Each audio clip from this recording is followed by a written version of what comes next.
السلام عليكم هرتا مركوغو هريسا aad iyo aad baad u mahadsantiin sidaad uga soo qayb gasheen afturkan aan ugu tala galnay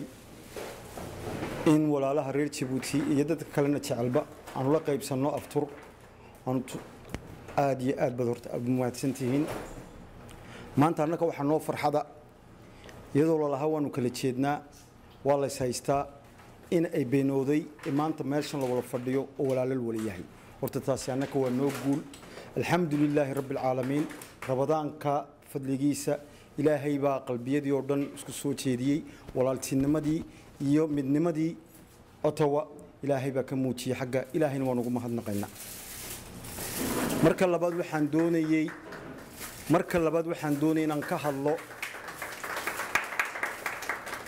موقف هدي قورلي يقول العليون وحن لنا هاي رج قالية أو قالية نجحرن وذا ددي بان نجحرن وحن لنا هاي ولا ليال مانتا إلى هاي دعاء هاي دقاق بلي وحن دون إن أنا أدعو عيسان إن إلهي حبسك كسود دايو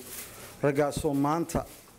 مش أذق كتيرة وأكتهين يا أنت الله حرم بقى مكوحن وتشعلين طبعا كعيسى وقدم بيسي إلهي كأقبل مؤمن كيسة يا مسلم كيسة بقى دعاء إن المركز تو الدعين يسان بقى أتقدرتان هدي يجور إن ولا الله يجا حبسك كتيرة إن إلهي حبسك كسود دايو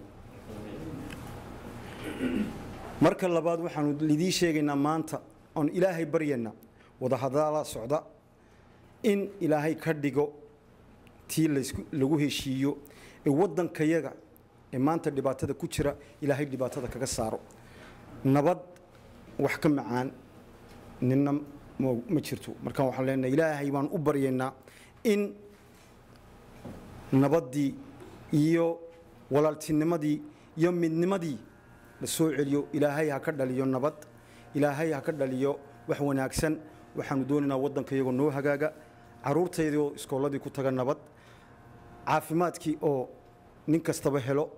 دقالي هو نكستبه كفائديستو انت سان رجيننا الهي دنكي waxaan ku soo gabagabeynaya oo leeyahay walaalayaal aad iyo aad baad u mahadsantihiin wadanka cidna uma maqna innaka u maqan dadkeena dibadda jooga marka waxa weeye had iyo goor markaanu idin yeedhno